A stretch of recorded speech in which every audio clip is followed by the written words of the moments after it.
कि डॉलर के अगेंस्ट खड़े होने का मतलब है कि सीधे सीधे यूएस के अगेंस्ट खड़ा होना, एक सुपर पावर और एक न्यूक्लियर पावर के अगेंस्ट में खड़ा होना। सद्दाम हुसैन ने मना कर दिया था डॉलर का यूज करने के लिए।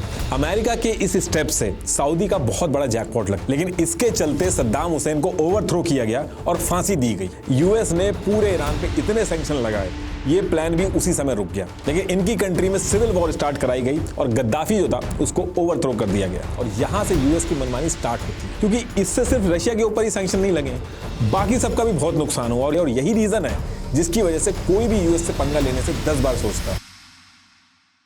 देखिए, दुनिया के अंदर इतनी बड़ी बड़ी सुपर पावर है, लेकिन सबकी करेंसी छोड़ के डॉलर को ही क्यों ग्लोबल करेंसी बनाया गया? ऐसी क्या मजबूरी थी बाकी देशों की कि यूएस डॉलर को ही ग्लोबल करेंसी मजबूरन बनाना पड़ा? चाहे कितनी बड़ी सुपर पावर क्यों ना हो, रशिया ही क्यों ना हो, यूएस अगर सैंक्शन लगा देता है तो रातों रात उस देश की इकोनॉमी जमीन पे क्यों आके खड़ी हो जाती है? और खाली यूएस के सैंक्शंस की ही क्यों बात होती है? ये जो बाकी देश हैं, नेपाल, श्रीलंका, साउथ अफ्रीका, बाकी देश अगर सैंक्शन लगाए तो उसकी बात क्यों नहीं होती? उससे फर्क क्यों नहीं पड़ता? यूएस ये जो डॉलर है इसको एक तरह से वेपनाइज करके बाकी देशों को चेक में जो रखता है, इसके पीछे असली रीजन क्या है? और ये सारी चीजें मैं आपको समझा रहा हूं। यूएस डॉलर की जो इकोनॉमिक्स है, जो पूरे वर्ल्ड के अंदर चल रही है, उसको समझे बिना जियोपॉलिटिक्स की अंडरस्टैंडिंग आना बहुत ही मुश्किल है। लेकिन एक बार ये चीज अगर समझ में आ जाती है तो सिर्फ दो देशों का ट्रेड देख के आप बता दोगे कि इनके रिलेशन कैसे हैं। तो इस वीडियो के अंदर सारी चीजें एकदम ही सिंपल लैंग्वेज में आज हम डिस्कस करेंगे।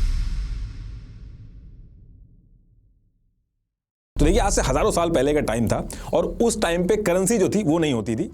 उस टाइम पे लोग बार्टर सिस्टम करते थे, मतलब कि किसी के पास अगर टमाटर है, उसको चावल की जरूरत है, तो उसने जिसके पास चावल है उसको टमाटर देके चावल ले लिया। इसी तरीके से अपनी जरूरत के हिसाब से लोग गुड्स और सर्विसेज एक्सचेंज करते थे उस टाइम पे। तो अब होता क्या है कि ये जो तरीका ये लोग यूज कर रहे थे बार्टर सिस्टम वाला, इसमें छोटे अमाउंट पे लेन देन करना तो ठीक था, लेकिन जब बड़े अमाउंट में डील करना होता था तो दिक्कत आती है। ये जो टमाटर है, चावल है, ये सारी चीजें हैं, तो ये कुछ टाइम के बाद खराब हो जाती थी। तो लोगों के पास बड़े और लॉन्ग टर्म के लिए ट्रेड करने में बहुत ज्यादा दिक्कत आती थी। लेकिन इसके कुछ टाइम बाद लोगों ने इसका भी सोल्यूशन निकाला। उन्होंने ऐसी चीज में डील करना चालू किया जो खराब ना हो, जैसे valuable metals, gold, silver, copper, इसमें ट्रेड करना स्टार्ट किया। तो इसके बाद होने क्या लगा कि आप इसको संभाल के रख लो और जितना मर्जी टाइम तक के लिए रखो, ये खराब तो होगा नहीं।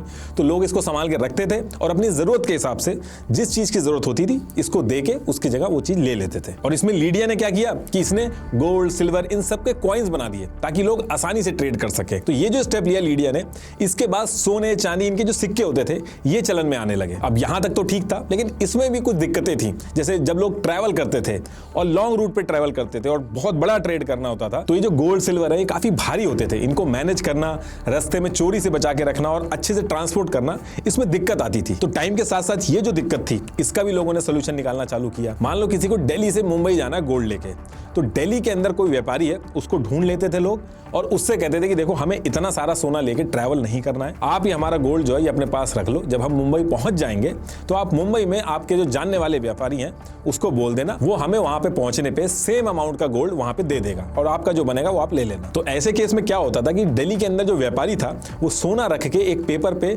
मोहर और साइन करके आपको दे देता था। फिर आप वो पेपर लेके मुंबई पहुंचते थे और मुंबई पहुंचने के बाद वो जो पेपर था जिसपे स्टैंप और साइन लगा के उस व्यापारी ने दिया था, वो आप मुंबई के व्यापारी को दिखाओ और वहां से सोना ले लो। रास्ते की जो गोल्ड की और सिल्वर की चिंता करनी होती थी वो इससे खत्म हो जाती थी। आजकल का जो आपने हवाला का काम सुना होगा वो भी इसी पुराने सिस्टम पे बेस्ड है। और ये जो साइन और स्टैंप लग के पेपर मिलता था गोल्ड के बदले, आगे चल के यही करेंसी बनता है। ये जो आज भी आप नोट पे लिखा हुआ देखते हो कि मैं धारक को इतना रुपए देने का वचन देता हूं, ये यही तो है। अब इसमें आपका एक क्वेश्चन हो सकता है कि आज की डेट में अगर 500 का नोट है तो उसको गोल्ड में तो कन्वर्ट कर नहीं सकते, खरीद सकते हैं जाके जो भी रेट चल रहा होगा, लेकिन वो कन्वर्टेबल तो नहीं है। तो देखिए, अभी आगे आपको सारी चीजें समझ में आ जाएंगी कि ऐसा क्यों हुआ। तो देखिए, उस पर्टिकुलर टाइम पे इस तरीके से लोग ट्रेड तो कर रहे थे, लेकिन ये जो पूरा सिस्टम था ये अनऑर्गेनाइज था। एक आदमी दूसरे आदमी पे बस ट्रस्ट करके काम कर रहा था। तो बहुत सारे लूप होल थे इसमें। धीरे धीरे इसको ऑर्गेनाइज करने की तरफ ध्यान दिया गया और सबसे पहले ईयर 1154 में चाइना के अंदर एक आदमी था, वेनयान लियांग। इसने चाइना की अथॉरिटी के साथ मिलकर एक ऑर्गेनाइज तरीके से इस पूरे सिस्टम को इंप्लीमेंट किया। इसने क्या किया?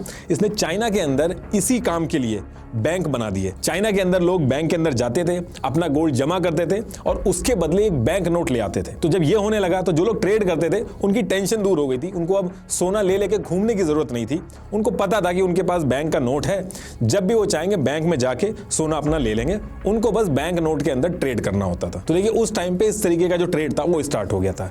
ये वो नोट है जो उस टाइम पे यूज होता था। अब इसके बाद 13वीं सेंचुरी के करीब यूरोप से मार्को पोलो चाइना पहुंचते हैं और वहां पे ये जो पूरा सिस्टम चल रहा था नोट वाला, इसको देख के काफी इंप्रेस होते हैं, वापस यूरोप में आते हैं और यूरोप के अंदर भी यही पेपर वाला सिस्टम इंप्लीमेंट कर देते हैं। अब पूरे यूरोप के अंदर भी लोग पेपर, जिसको करेंसी बोला गया, इसमें ट्रेड करने लगे। धीरे धीरे बाकी जगह भी पेपर करेंसी का यूज होने लगा। लोग अपना गोल्ड, सिल्वर ये सारा बैंक में रख के टेंशन फ्री होके पेपर करेंसी के थ्रू ट्रेड कर रहे थे। और यूरोप जो था, यूरोप के अंदर इन्होंने अपनी करेंसी को नाम दिया था पाउंड स्टर्लिंग। इसमें हर चीज प्री डिफाइन कर दी गई थी कि एक स्टर्लिंग है तो उसके बदले में कितना गोल्ड मिलेगा। जैसे उस टाइम की बात करूं तो मैं एक स्टर्लिंग में करीब 7.3 ग्राम गोल्ड मिल रहा था। मतलब कि अगर आपकी जेब में 150 पाउंड स्टर्लिंग है तो करीब 1 केजी से ज्यादा सोना लेके आप घूम रहे हो अपनी जेब में, वो भी बिल्कुल टेंशन फ्री। ये ईयर वाइज पूरा चार्ट है कि स्टर्लिंग किस ईयर में कितना गोल्ड और सिल्वर देता था। तो इसी तरीके से बाकी जो कंट्रीज थी उन्होंने भी अपना सिस्टम अपने देश के अंदर बना रखा था। अब देश के अंदर तो ट्रेड हो रहा था, लेकिन जो कंट्रीज थी वो आपस में ट्रेड नहीं कर रही थी।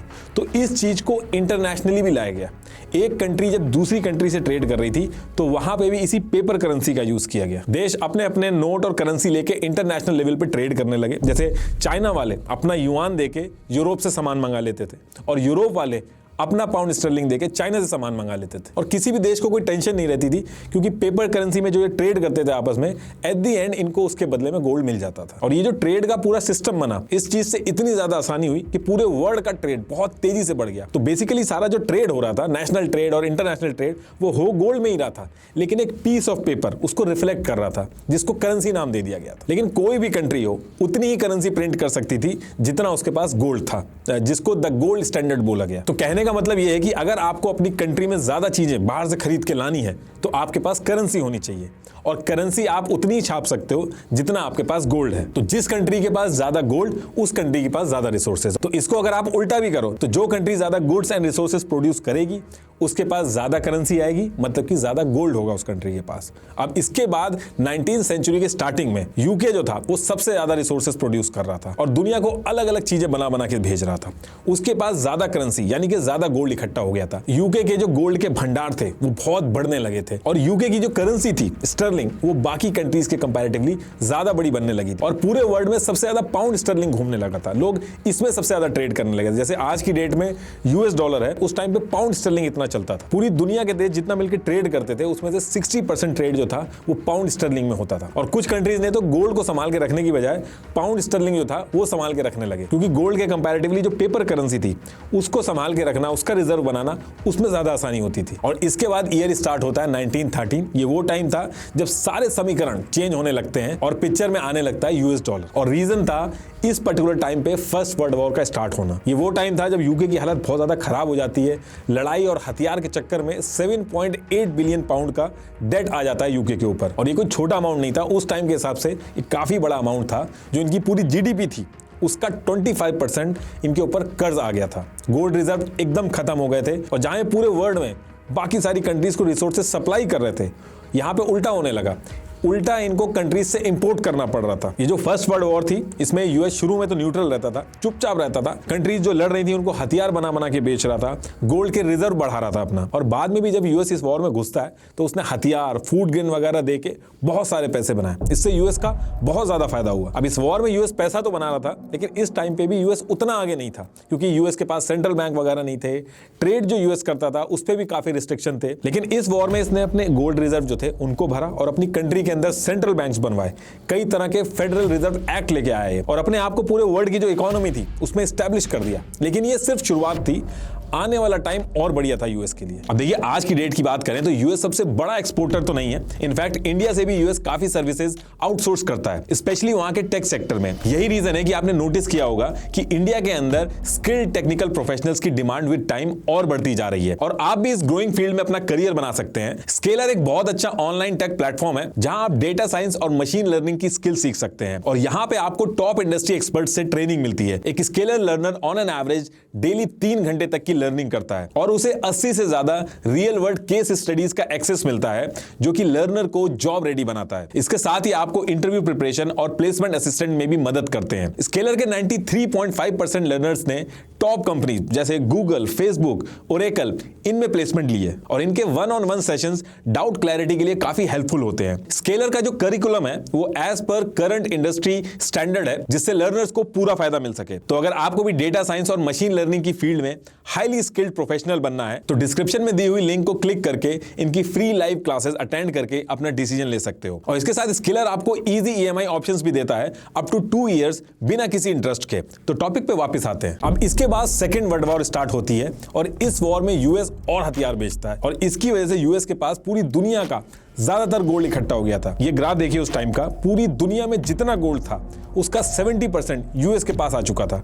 22,000 टन गोल्ड जो था वो यूएस के पास था। और इन सब का रीजन एक ही था कि इस पर्टिकुलर टाइम पे यूएस ने सबसे ज्यादा एक्सपोर्ट किया, उसको बहुत ज्यादा मौका मिला एक्सपोर्ट करने का, पूरी तरीके से फायदा उठाया यूएस ने इसका। और पाउंड स्टर्लिंग जो पूरे वर्ल्ड में रूल कर रहा था, अब उसकी जगह पे यूएस डॉलर आके बैठ गया था। और जब ये सारी चीजें हो रही थी तो पाउंड स्टर्लिंग को एक और झटका जर्मनी ने भी दिया था। जर्मनी ने क्या किया, यूके का जो स्टर्लिंग था जिसका बोलबाला था पूरे दुनिया में, इसको खत्म करने के लिए जर्मनी ने स्टर्लिंग पाउंड के फेक नोट बना के मार्केट में डालने शुरू कर दिए ताकि सारी कंट्रीज का और लोगों का इस करेंसी से विश्वास हटे और जो रिजर्व वगैरह स्टर्लिंग पाउंड के हैं उसको भी लोग हटा दें। जर्मनी उस टाइम पे 1 महीने के अंदर 5 लाख फेक नोट प्रोड्यूस करके मार्केट में डाल रहा था। इससे यूके जो था उसको बहुत बड़ा नुकसान हुआ, उसको कोई सोल्यूशन नहीं दिख रहा था। और ये जो सारी सिचुएशन चल रही थी इसका जो फायदा था वो यूएस डॉलर को मिला और यहां से यूएस की मनमानी स्टार्ट होती है। सेकेंड वर्ल्ड वॉर खत्म होता है, सारे जो देश थे Britain, Germany, Soviet union, France एकदम खत्म हो चुके थे। सिर्फ एक यूएस था जो सही कंडीशन में था, बाकी सबकी हालत खराब थी। सारी दुनिया का जो गोल्ड था वो यूएस के पास आ चुका था। पूरे वर्ल्ड का जो फाइनेंशियल सिस्टम था वो पूरी तरीके से कोलैप्स हो चुका था। अब यूएस के पास ज्यादा पैसा, ज्यादा गोल्ड तो था, लेकिन सेकेंड वर्ल्ड वॉर के बाद ये जो यूरोपियन देश थे और जो जापान था इसकी कुछ ज्यादा हालत खराब हुई थी। इनको फूड, ग्रेन्स और फ्यूल जो था इसकी बहुत ज्यादा जरूरत थी और ये बाकी देशों से इंपोर्ट करने की कोशिश कर रहे थे। अब इनके पास करेंसी तो थी नहीं, ना तो गोल्ड था, और यूएस को डर था कि ये बार्टर सिस्टम फिर से ना स्टार्ट कर दें, उससे पूरे वर्ल्ड का जो फाइनेंशियल सिस्टम है वो खराब हो जाएगा और यूएस डॉलर का जो एडवांटेज है, जो वो लीड कर रहा है, वो खत्म हो जाएगा। तो इन सब चीजों से निपटने के लिए ईयर 1944 में यूएस के अंदर ब्रेटन वुड्स, न्यू हैम्पशायर के माउंट वॉशिंगटन होटल में 44 कंट्रीज के 700 रिप्रेजेंटेटिव्स इकट्ठे होते हैं इस प्रॉब्लम का सॉल्यूशन ढूंढने के लिए। और इस पूरी मीटिंग का बस एक ही मकसद था कि एक नया फाइनेंशियल सिस्टम बने जिससे ये जो सिचुएशन है वो सुधर सके। अब इस मीटिंग में यूएस कहता है कि ये जो फाइनेंशियल प्रॉब्लम खड़ी हुई है पूरे वर्ल्ड में, ना तो ट्रेड हो पा रहा है, सबकी जो इकोनॉमी है वो एकदम कोलैप्स हो चुकी है, गोल्ड जो है वो बाकी कंट्रीज के पास बिल्कुल उसकी शॉर्टेज आ चुकी है। तो इसका एक ही सॉल्यूशन है कि आप सब लोग एक काम करो, आप अपनी सारी डील्स जो है वो खुद की करेंसी की बजाय यूएस डॉलर में करो। और हम प्लेज लेते हैं और गारंटी देते हैं कि 1 आउंस गोल्ड यानी कि 28.3 ग्राम गोल्ड, इसके बदले हम $35 देंगे। मतलब कि पूरी दुनिया से कोई भी कभी भी $35 देके 1 आउंस गोल्ड ले सकता है। हमारे पास इनफ गोल्ड है। मतलब कि पहले जो कंट्रीज अपनी करेंसी को गोल्ड से बैक करती थी वो अब यूएस डॉलर से बैक करें और यूएस डॉलर जो है वो गोल्ड से बैक होगा। और दूसरी चीज, इस मीटिंग में यूएस और बाकी सारे देशों ने मिलकर ये करी, वर्ल्ड बैंक और आईएमएफ, इंटरनेशनल मॉनेटरी फंड, ये बनाए और कहा कि जो देश वॉर में बर्बाद हो चुके हैं वो अपने आप को दोबारा से खड़ा करें, उसके लिए आईएमएफ और वर्ल्ड बैंक लोन देंगे। लेकिन इसमें भी इन्होंने ये कहा कि लोन मिलेगा वो डॉलर में मिलेगा और जब वापस करना होगा तो वो भी डॉलर में वापस करना होगा। और यही नहीं, यूएस ने एक प्लान बनाया जिसको मार्शल प्लान बोला गया। इसमें यूएस ने क्या किया, यूरोप के देशों को रिकंस्ट्रक्ट करने के लिए यूएस ने यूएस डॉलर में $13.3 बिलियन दिए। अगर आज की डेट में उसको आप कंपेयर करोगे तो करीब $173 बिलियन लोन दिया था। और ये लोन देने के बाद यूएस ने कहा कि आपके पास अब डॉलर हो गए, पैसा हो गया है, इस डॉलर को आप हमसे ही रिसोर्सेज खरीद के आपके जो देश है उसको रिकंस्ट्रक्ट करो, उसको दोबारा से खड़ा करो। ये जो आप देख रहे हैं ये इतना लोन दिया गया था डॉलर में। आज की डेट में भी आप न्यूज में पढ़ते होंगे, country issue bonds denominated in US dollar to be repaid in 10 years. मतलब कि डॉलर में लिया है लोन तो आपको डॉलर में ही देना होगा और इतने टाइम में देना होगा। यूएस ने शॉर्ट टर्म नहीं सोचा, यूएस ने लॉन्ग टर्म सोचा। उसको पता था कि लोन की तो सारे देशों को जरूरत है, ये लोन तो लेंगे। और यूएस बहुत ज्यादा डेस्परेट था इस मौके का फायदा उठाने के लिए। पूरे वर्ल्ड में यूएस जो है वो यूएस डॉलर चलाना चाहता था। वर्ल्ड का जो पूरा फाइनेंशियल सिस्टम था उसके अंदर यूएस डॉलर, उसके अलावा कोई और करेंसी नहीं बल्कि सिर्फ और सिर्फ यूएस डॉलर को ही सर्कुलेट करना चाहता था, क्योंकि इसके बहुत ज्यादा फायदे थे। और क्या फायदे थे वो अभी आगे आपको पता चलेंगे। अब आप यहाँ पे एक चीज कह सकते हो कि जो सारी कंट्रीज थी यूएस के अलावा, ये इतनी बेवकूफ थी या इतनी आसानी से मान जा रही थी। ये भी तो ये हो सकता था कि ये धीरे धीरे करके अपने आप को रीबिल्ड करती और जो गोल्ड है वो तो प्रोड्यूस भी होता है, तो तो उसको इकट्ठा करके अपने देश को धीरे धीरे करके बढ़ा लेती, वो यूएस की बातें मान क्यों नहीं थी? तो देखिए, गोल्ड जो था वो पूरे वर्ल्ड में मेजरली दो जगह पे प्रोड्यूस होता था, एक साउथ अफ्रीका, दूसरा सोवियत यूनियन। और ये जो दो देश थे गोल्ड प्रोड्यूस करने वाले, इनके बाकी जो यूरोपियन देश थे उनसे बहुत ही खराब रिलेशन थे। यूरोपियन देश ये नहीं चाहते थे कि ये गोल्ड प्रोड्यूस करें और हम इनसे फिर खरीदें और इनका फायदा हो, इसलिए उन्होंने यूएस ने जो कहा, जो लोन के तरीके बताए, वो चुपचाप एक्सेप्ट कर लिए। और ये बात सच भी है कि यूएस ने यूरोप को रीबिल्ड करने में काफी मदद की, इसलिए आप देखोगे आज की डेट तक इनके जो रिलेशन है वो काफी अच्छे रहे। और मान लो अगर बाकी जो देश थे, अगर वो चाहते भी कि यूएस जो कह रहा है उसको ना माने, तो उनके पास भी कोई खास ऑप्शन थे नहीं।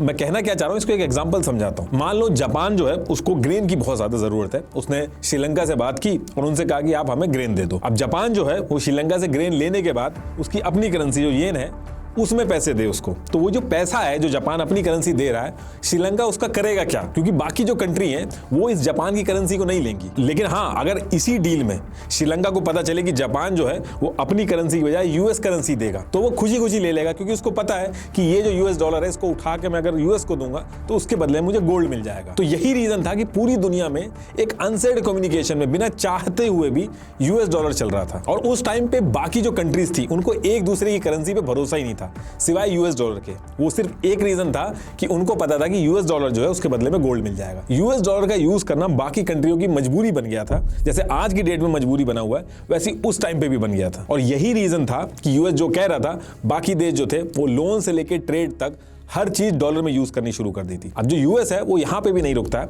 यूएस को पता था कि ये जो यूएस डॉलर की इंपॉर्टेंस है, अगर इसी तरीके से चलेगी तो वो ज्यादा दिन तक नहीं चल पाएगी। उसने यूके का जो पाउंड स्टर्लिंग था उसका हाल भी देखा था, तो यूएस बिल्कुल नहीं चाहता था कि यूएस डॉलर जो है उसका हाल पाउंड स्टर्लिंग की तरह हो। तो ये जो सारी चीजें चल रही थी, इसके बाद यूएस ने एक और मास्टर स्ट्रोक खेला। एक्चुअली जब ये सारी चीजें चल रही थी तो उसी टाइम पे यूएस और यूरोप जो थे, इनकी जो कंपनीज थी वो दुनिया भर में ऑयल एक्सट्रैक्ट कर रही थी और उसका ट्रेड कर रही थी। तो ऑयल को ढूंढने से लेके एक्सट्रैक्ट करने तक सारी जो टेक्नोलॉजी थी वो यूरोप और यूएस जो थे इनकी कंपनीज के पास थी। वहीं पे अरब कंट्रीज जो थी उनके पास तेल तो था, लेकिन उसको ढूंढना, फिर उसको निकालने की जो टेक्नोलॉजी है उसको ओपन मार्केट में जाके सेल करना, मुनाफा बनाना, इसका आइडिया नहीं था। तो यहां से अमेरिका जो है वो अपना नेक्स्ट मूव लेता है। तो अमेरिकन कंपनीज जो है वो सऊदी के पास पहुंचती हैं और इनकी हेल्प करती है ऑयल को एक्सट्रैक्ट करने में।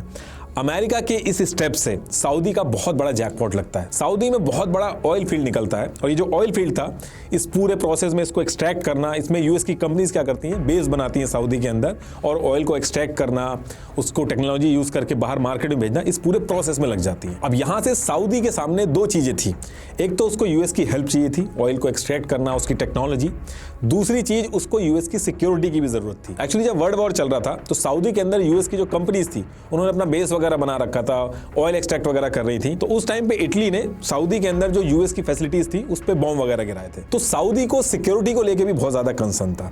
सऊदी चाहता था कि यूएस इनकी सिक्योरिटी देखे, क्योंकि यूएस जो था वो सुपर पावर था और सऊदी अपनी कंट्री को रिस्क फ्री करके ऑयल का बिजनेस करना चाहता था। तो ये तो इसकी बैकग्राउंड स्टोरी है। तो होता क्या है कि ब्रेटन वुड एग्रीमेंट जब साइन हुआ था 1944 में, तो उसके एक साल बाद 1945 में यूएस ने सऊदी के जो किंग थे उनको कन्विंस किया कि देखो हम तेल निकालने में भी आपकी मदद करेंगे, सिक्योरिटी में भी आपकी पूरी मदद करेंगे, बस एक चीज उसके बदले में आपको करनी होगी, वो ये करनी होगी कि जो आप ऑयल बेचोगे पूरी दुनिया भर में, उसमें बस एक चीज आपको करनी है कि आपको सारी पेमेंट यूएस डॉलर में लेनी है और कोई भी करेंसी है उसको एक्सेप्ट नहीं करना है। अब सऊदी जो था वो बड़ी आसानी से इस चीज के लिए एग्री हो जाता है, क्योंकि उसके पास वैसे भी कोई ऑल्टरनेटिव नहीं था। दूसरी चीज, अगर बाकी किसी करेंसी में वो लेता भी तो उसको इतना भरोसा नहीं था।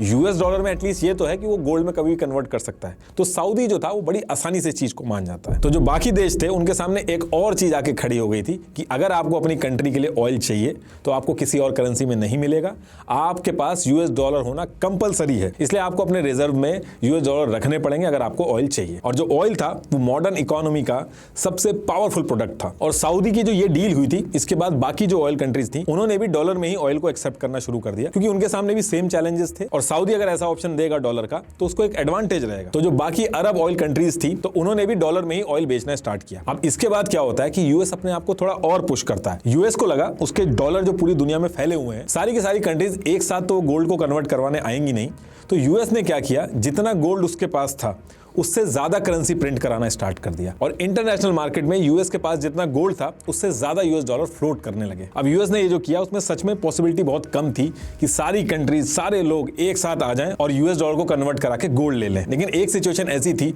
जब ये हो सकता था कि सब लोग एक साथ यूएस डॉलर देके गोल्ड लेने की डिमांड करें। और वो सिचुएशन ये थी कि अगर बाहर जो गोल्ड मार्केट है उसमें अगर गोल्ड के प्राइस बढ़ गए तो ये चीज हो सकती है। जैसे मान लो आपके पास $1 है, यूएस कह रहा है $1 के बदले वो आपको 28 ग्राम यानी कि 1 आउंस गोल्ड देगा। वहीं बाहर जो गोल्ड मार्केट है वहां पे अगर आपको $1 के बदले में 40 ग्राम या उससे ज्यादा मिलने लगे तो आप क्या करोगे? यूएस से सस्ते में खरीद के बाहर गोल्ड मार्केट में महंगे में बेच दोगे। इससे हर किसी का बहुत ज्यादा फायदा होगा। तो यूएस को ये ध्यान रखना था बाहर जो गोल्ड मार्केट है उसके रेट यूएस डॉलर के आसपास ही रहे, वरना वो बहुत बड़ी दिक्कत में फंस जाएगा। और यही रीजन था कि यूएस की मजबूरी बन गई थी कि गोल्ड मार्केट के जो प्राइसेस हैं उसको स्टेबल रखना, यूएस डॉलर जितना ऑफर कर रहा है उसके आसपास रखना। क्योंकि गोल्ड मार्केट में जो गोल्ड का प्राइस होता है वो डिमांड एंड सप्लाई से ऊपर नीचे होता है। मार्केट में ज्यादा गोल्ड आया, डिमांड कम हुई तो सस्ता हो जाएगा गोल्ड, और कम गोल्ड बचा और डिमांड ज्यादा है तो महंगा हो जाएगा गोल्ड। और ये जो डर था ये यूएस के लिए बहुत ही बड़ा था। तो यूएस ने इसके लिए एक प्लान बना के रखा था। उसने 8 कंट्रीज जो उसकी बहुत क्लोज थी, जिन्होंने बहुत उससे डेट ले रखा था यूएस से, उनका एक पूल बनाया और वो गोल्ड का पूल बनाया। मतलब सारी ये जो 8 की 8 कंट्रीज थी अपने गोल्ड के एक पूल को बना के एक जगह रखती हैं। और उसके बाद ये क्या करती हैं, लंदन की जो सबसे बड़ी, दुनिया की जो सबसे बड़ी गोल्ड मार्केट है उसकी डिमांड एंड सप्लाई को मैनिपुलेट करने लगती हैं। मतलब कि अगर गोल्ड की डिमांड बढ़ जाए तो ये लोग मार्केट के अंदर गोल्ड बेचना स्टार्ट कर देते, और डिमांड कम हो जाए तो मार्केट के अंदर गोल्ड खरीदना स्टार्ट कर देते। मतलब खरीद बेच करते थे। बस इनका मेन मकसद था कि जो डॉलर का जो रेट है उसके आसपास रखना और डिमांड एंड सप्लाई को मेंटेन करके रखना। लेकिन ईयर 1967 आते आते ये जो यूएस ने गोल्ड का पूल बनाया था, इसमें जो देश थे उनका थोड़ा नुकसान होने लगा, तो ये देश फ्रस्ट्रेट हो गए, इस पूल से बाहर निकल गए। तो ये जो प्लान था यूएस का, ये भी एक तरह से काम करना बंद कर देता है। यूएस एक मुश्किल में फंस जाता है। इस इंसिडेंट के बाद यूएस इतना ज्यादा बौखला गया था कि यूएस ने यूके के अंदर फोन घुमाया और लंदन की जो क्वीन थी उनको कन्विंस कर लिया और क्वीन से प्रोक्लेमेशन लेके पूरा जो लंदन का गोल्ड एक्सचेंज का जो मार्केट था उसको बंद करा दिया। मतलब कि डिमांड एंड सप्लाई का पूरा किस्सा ही खत्म कर दिया। अब वहां पे ना तो कोई गोल्ड खरीद सकता और ना ही कोई बेच सकता। और इसी टाइम पे यूएस का जो गोल्ड रिजर्व था वो भी कम होने लगा था। ये देखिए यूएस का जो गोल्ड रिजर्व था वो 1960 आते आते इतना नीचे पहुंच गया था। इसके साथ साथ यूएस के जो प्रेसिडेंट बने थे रिचर्ड निक्सन, बाकी देशों को थोड़ा सा बुली करने लगे थे कि डॉलर को गोल्ड में मत कन्वर्ट कराओ। तो ये जो सारे इंसिडेंट हो रहे थे कि जैसे लंदन का मार्केट बंद करा दिया गया था,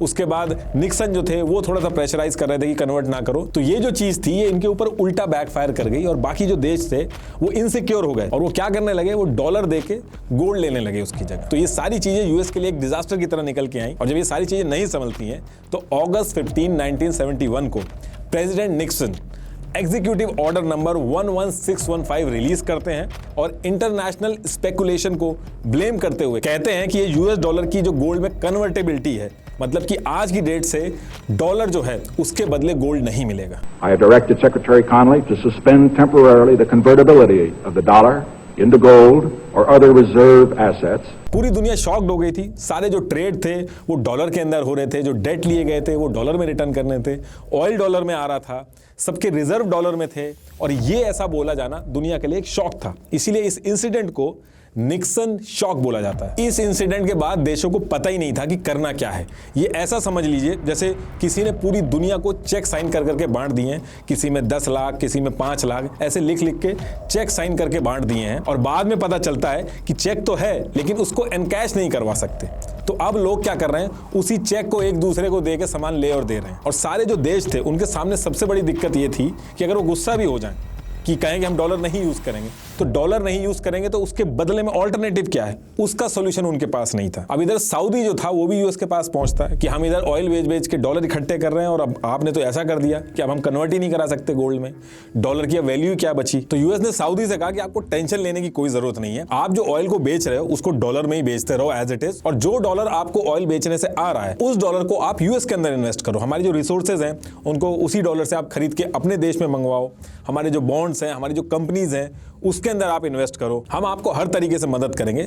ऑयल बेच के जो आपके पास यूएस डॉलर आ रहा है वो आपका खराब नहीं होगा, आप बिल्कुल बेफिक्र होके ऐसे करते रहो और ऑयल को जो है वो यूएस डॉलर में ही लो। अब सऊदी की भी मजबूरी थी, उसके पास कोई दूसरा सॉल्यूशन तो था नहीं इस चीज का, तो वो मान जाता है। तो ऑयल बेचने से जो डॉलर आता है और सारा खर्चा निकाल के जो बचा हुआ डॉलर है जो ये कंट्रीज यूएस के अंदर इन्वेस्ट करती हैं उसको कहते हैं पेट्रो डॉलर। आपने ये वर्ड जरूर सुना होगा न्यूज में। तो ये चीज यूएस के लिए एक बहुत ही बड़ी जीत थी, क्योंकि बाकी देशों को अगर ऑयल चाहिए तो यूएस डॉलर मेंटेन करना पड़ेगा, और यूएस डॉलर जो है वो मार्केट के अंदर रेलेवेंट रहेगा, बाकी कोई ऑल्टरनेटिव था नहीं। अब ये जो डिसीजन लिया गया कि ऑयल को सिर्फ और सिर्फ यूएस डॉलर में ही बेचा जाएगा, कुछ अरब लीडर्स थे, उन्होंने खुल के विरोध किया कि ऑयल को सिर्फ और सिर्फ डॉलर में जो बेचना है ये हम नहीं मानेंगे। और ऐसे जब जब केस आए हैं, यूएस ने अपने मिलिट्री सुपर पावर होने का फायदा भी उठाया और उन आवाजों को अलग अलग तरीके से शांत करवा दिया। जैसे ईयर 2000 में इराक के प्रेसिडेंट सद्दाम हुसैन ने मना कर दिया था डॉलर का यूज करने के लिए, उसकी जगह यूरो में ऑयल बेचना स्टार्ट कर दिया था। सद्दाम हुसैन ने United Nation oil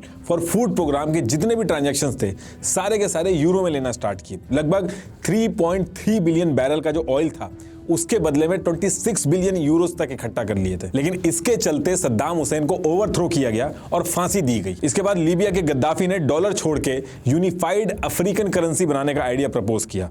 Libya global oil market में बहुत इंपॉर्टेंट रोल प्ले करता है। ये जो चीज थी ये यूएस डॉलर के लिए बहुत बड़ा चैलेंज मानी गई थी एक्सपर्ट के हिसाब से, लेकिन इनकी कंट्री में सिविल वॉर स्टार्ट कराई गई और गद्दाफी जो था उसको ओवरथ्रो कर दिया गया। अगर आपको याद हो, दिसंबर 2015 में हिलेरी क्लिंटन के प्राइवेट ईमेल सर्वर के जो ईमेल थे वो लीक हो गए थे। उसमें से एक ईमेल इससे रिलेटेड पकड़ा गया था, जो कि उनके बहुत ही क्लोज अटर्नी सिडने ने भेजा था। उसमें सारी चीजें लिखी गई थी कैसे गद्दाफी यूएस डॉलर छोड़ के यूरो यूज कर रहा है। आप एक बार पॉज करके इसको पढ़ लेना। ईरान, जिसके पास उस टाइम पे 126 बिलियन बैरल ऑयल के रिजर्व थे, पूरी दुनिया का ऑलमोस्ट 10% ऑयल रिजर्व और second largest natural reserve Iran के पास थे। ईरान ने अपने थर्ड डेवलपमेंट प्लान 2000 टू 2005 में आईओबी यानी कि ईरानियन ऑयल बोर्ड इसको सेटअप किया। इसमें यूरो का यूज करने को बोला गया, और वो इसलिए बोला गया था क्योंकि इनका जो 45% ट्रेड था वो यूरोपियन कंट्रीज से हो रहा था। तो ईरान ने कहा कि हम यूरो में एक्सेप्ट करेंगे, इससे हमारा फायदा होगा। लेकिन आगे चल के ईरान का क्या हाल हुआ और अभी क्या सिचुएशन है आपको पता ही है। यूएस ने पूरे ईरान पे इतने सैंक्शन लगाए, ये प्लान भी उसी समय रुक गया। आगे चल के क्रिप्टो का जो हाल हुआ वो आपने देख ही लिया था। तो देखिए, कहने का मतलब ये है कि एक अनसेड कम्युनिकेशन में ये सबको पता था कि डॉलर के अगेंस्ट खड़े होने का मतलब है कि सीधे सीधे यूएस के अगेंस्ट खड़ा होना, एक सुपर पावर और एक न्यूक्लियर पावर के अगेंस्ट में खड़ा होना। और यूएस ने यही सब एग्जांपल सेट किए थे और यही रीजन है जिसकी वजह से कोई भी यूएस से पंगा लेने से 10 बार सोचता है। इसके साथ साथ एक चीज और थी, स्विफ्ट नेटवर्क, जिससे डॉलर को और एडवांटेज मिलता था। अब ये स्विफ्ट नेटवर्क क्या है? तो देखिए, जैसे अभी आप एक बैंक अकाउंट से दूसरे बैंक अकाउंट में पैसे ट्रांसफर करते हैं, तो ऐसा नहीं कि कोई आदमी गाड़ी में पैसा भर के दूसरी ब्रांच में वो पैसा देने जाता है। सिंपली डिजिट इधर से उधर होते हैं, जिसको हम कहते हैं कि पैसा ट्रांसफर हो गया। और इसके सेटलमेंट के लिए हमें यूनिक कोड लगते हैं, जैसे आईएफएससी कोड और बाकी डिटेल्स चाहिए होती हैं। ऐसे ही जब इंटरनेशनल ट्रांजैक्शन किसी को करने होते हैं तो उसके लिए भी एक सिक्योर कम्युनिकेशन चैनल चाहिए, जिससे इंटरनेशनल बैंक्स को पता चल सके कि किस बैंक से किस बैंक में पैसे रिफ्लेक्ट करने हैं। तो पहले क्या होता था कि टेलेक्स यूज होता था, एक एनालॉग सिस्टम था, वो यूज होता था। मैनुअली बैंक की जो डिटेल्स थी वो भेजी जाती थी कि इस अकाउंट से इस अकाउंट में पैसा ट्रांसफर करना है। लेकिन इसके बाद आता है स्विफ्ट नेटवर्क। ये सिंपली एक सिक्योर्ड और ऑटोमेटेड मैसेजिंग सिस्टम है जो इंटरनेशनल बैंक्स को बताता है कि किस देश की किस ब्रांच का बैंक कहां पे पैसा ट्रांसफर करना चाहता है। और जब स्विफ्ट सिक्योर तरीके से मैसेज पहुंचा देता है, उसके बाद पैसा ट्रांसफर हो जाता है। एक एग्जांपल से समझाता हूं कि मैं कहना क्या चाहता हूं। मान लो मुझे इंडिया से बैठे बैठे अपने दोस्त विकास को, जो कि सिंगापुर में है, उसको पैसे भेजने हैं। तो मैं पहले लोकल बैंक एसबीआई में जाऊंगा, उनको स्विफ्ट कोड और बाकी डिटेल्स दूंगा, जिससे एसबीआई को पता चल जाएगा सिंगापुर में बैठे एक विकास नाम के आदमी के इस अकाउंट में पैसा ट्रांसफर करना है। अब एसबीआई का अगर डायरेक्ट बैंक ऑफ सिंगापुर से इंटीग्रेशन है तो तुरंत पैसा ट्रांसफर हो जाएगा और विकास को मिल जाएगा। लेकिन अगर नहीं है, जो कि मोस्ट ऑफ द केसेस में नहीं होता है, तो ऐसे केस में जरूरत पड़ती है करस्पॉन्डेंट बैंक की, जो कि यूएस में होता है। वो स्विफ्ट कोड और डिटेल्स लेते हैं और यूएस डॉलर में कन्वर्ट करके उस पूरी ट्रांजैक्शन को कंप्लीट कर देते हैं। अगर नहीं भी समझ में आ रहा तो कोई दिक्कत वाली बात नहीं है। स्विफ्ट नेटवर्क को आप ऐसा समझ लीजिए कि अगर कोई भी देश इस नेटवर्क से बाहर हो जाता है तो वो इंटरनेशनल ट्रांजैक्शंस नहीं कर पाएगा, वो कोई लेन देन नहीं कर पाएगा। उसकी जो फॉरेन फंडिंग वगैरह वो सब रुक जाएगी, इंपोर्ट एक्सपोर्ट पे असर पड़ेगा। यहां तक कि ये जो यूट्यूब से, जो लोग यूट्यूब से पैसा बनाते हैं, यूट्यूब का पैसा भी उन तक नहीं पहुंच पाएगा। स्विफ्ट बैंक से किसी देश को निकाल देना ये एक तरह का फाइनेंशियल न्यूक्लियर बॉम्ब गिराने जैसा होता है। और ये जो स्विफ्ट नेटवर्क है, इस स्विफ्ट नेटवर्क के सिस्टम में पूरा कंट्रोल इनडायरेक्टली यूएस का है। इसमें करीब 2400 शेयर होल्डर्स हैं और ये जो 2400 शेयर होल्डर्स हैं ये 25 बोर्ड ऑफ डायरेक्टर बनाते हैं, जिसमें ये जो देश हैं इनके मेंबर्स रहते हैं। बेल्जियम, कनाडा, फ्रांस, जर्मनी, ये सारे मेंबर रहते हैं। लेकिन सारा का सारा कंट्रोल जो होता है वो एक अनसेट कम्युनिकेशन में यूएस का रहता है। तो यूएस अगर चाहता है तो इस पूरे सिस्टम से जब चाहे निकाल देता है किसी भी कंट्री को। जैसे रशिया को निकाल दिया था इन्होंने, इससे पहले ईरान को निकाल दिया था, इस वजह से बहुत बड़ा नुकसान हुआ था इन दोनों देशों का। ये इतनी बड़ी चीज है कि रातों रात किसी देश के ऊपर अगर ये लग जाए तो रातों रात उसकी इकोनॉमी वहीं जमीन पे आ जाती है। यही सारे रीजन है कि यूएस जो है वो डॉलर को एक तरह से वेपनाइज कर चुका है। यूएस को डॉलर की वजह से एक बहुत बड़ा जियोपॉलिटिकल एडवांटेज मिलता है जो कि उसकी मिलिट्री पावर से भी ज्यादा बड़ा नुकसान करता है। जो देश यूएस के हिसाब से नहीं चलते हैं, यूएस चाहे तो डॉलर की मदद से रातों रात उस देश की इकोनॉमी को जमीन पे लाके खड़ा कर दे। एक्चुअली यूएस क्या करता है, यूएस सैंक्शंस लगा देता है। आपने न्यूज में भी कई बार सुना होगा कि यूएस ने इस देश पे सैंक्शन लगा दिया या इस पर्टिकुलर चीज पे सैंक्शन लगा दिया। यूएस दो तरीके से सैंक्शन लगाता है, एक प्राइमरी सैंक्शन, दूसरा सेकेंडरी सैंक्शन। प्राइमरी सैंक्शन में यूएस क्या करता है, अपनी कंपनीज, इंस्टीट्यूट और जो सिटीजन्स हैं उनसे उस पर्टिकुलर कंट्री के साथ बिजनेस करने के लिए साफ साफ मना कर देता है। तो यूएस की जो कंपनीज होती हैं वो उस कंट्रीज से पीछे हट जाती हैं, और यूएस की जो कंपनीज है जब ऐसा करती हैं उसके साथ साथ यूरोप की जो कंपनीज होती हैं वो भी पीछे हट जाती हैं, और इससे होता यह है कि उस पर्टिकुलर कंट्री का जो शेयर मार्केट है वो गिरता है, इन्वेस्टमेंट रुक जाती है। नुकसान के चक्कर में सैंक्शन लगे हुए देशों में कोई भी इन्वेस्ट नहीं करता है।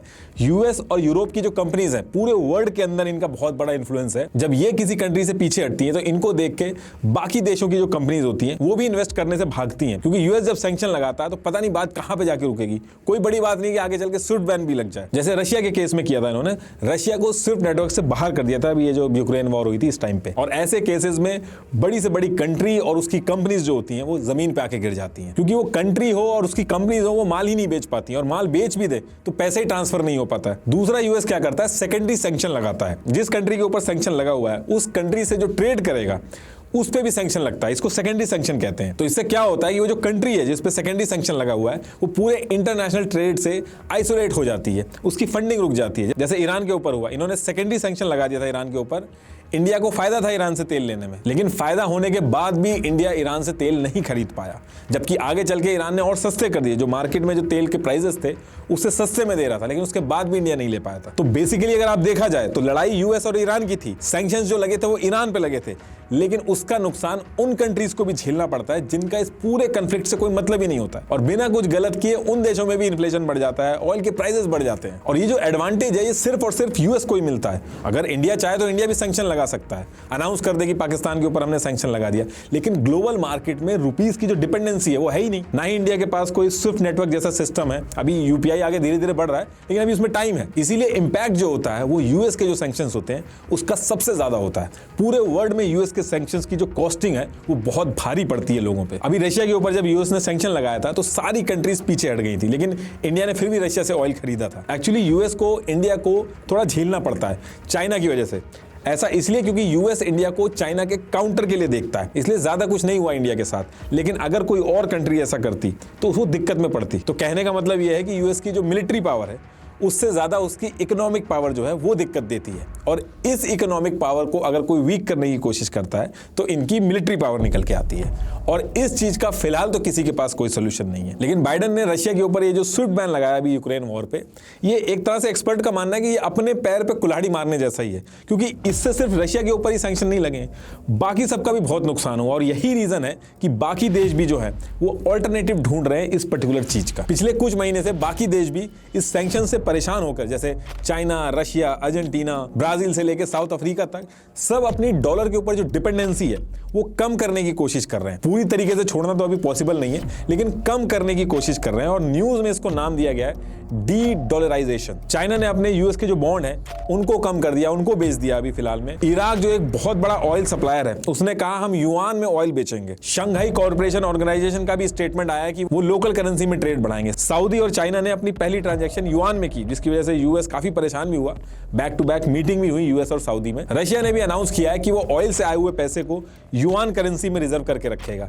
इंडिया, यूएई, इन्होंने भी एग्रीमेंट किया है कि हम अपनी करेंसी में ट्रेड करेंगे। लेकिन एक्सपर्ट्स का मानना है कि यूएस को इस तरीके से बाहर करना पॉसिबल नहीं है। ऐसा हर 10-15 साल में जब सारी कंट्रीज जोश में आती हैं तो करती हैं, लेकिन कुछ हो नहीं पाता। प्रैक्टिकली अगर देखा जाए तो एक युआन और दूसरा है ब्रिक्स शेयर्ड करेंसी, ये दोनों हैं जो डॉलर का ऑल्टरनेटिव बन के निकल सकती हैं, उसको कंपटीशन दे सकती हैं। देखिए ब्राजील, रशिया, इंडिया, चाइना और साउथ अफ्रीका, इन्होंने मिलकर ब्रिक्स बनाया है। नेक्स्ट ईयर में अभी और भी देश जुड़ेंगे। तो इसमें इन्होंने ये कहा है कि ब्रिक्स के जो देश हैं उनकी जो करेंसी है उन सबको मिला के ये एक डॉलर का ऑल्टरनेटिव बनाएंगे। जैसे अभी क्या होता है, आईएमएफ के अंदर एक एसडीआर होता है जिसमें ये होता है कि जो करेंसीज हैं उनकी वेटेज होती है, पॉइंट्स होते हैं। जैसे यूएस डॉलर का जो वेटेज है वो 43 है। इंपोर्ट, एक्सपोर्ट और ट्रेड पावर और बहुत सारी चीजें देख के पॉइंट मिलते हैं। ऐसी ब्रिक्स कंट्रीज कह रही हैं कि वो सारे देशों की करेंसी मिला के इसी वेटेज सिस्टम की तरह एक करेंसी बनाएंगे जिसका नाम रखेंगे ब्रिक्स करेंसी और बीटा का उसका सिंबल होगा। अब ऐसा हो पाएगा या नहीं हो पाएगा ये तो टाइम बताएगा, लेकिन फिलहाल के लिए यूएस डॉलर जो है उस पे हमारी डिपेंडेंसी जो है वो बनी हुई है। तो लास्ट में एक बार फिर से आपको बता दूं कि अगर आपको भी डेटा साइंस और मशीन लर्निंग की फील्ड में हाईली स्किल्ड प्रोफेशनल बनना है तो डिस्क्रिप्शन में दिए हुए लिंक पे क्लिक करके स्केलर की फ्री लाइव क्लासेस अटेंड करके अपना डिसीजन ले सकते हैं। Thank you.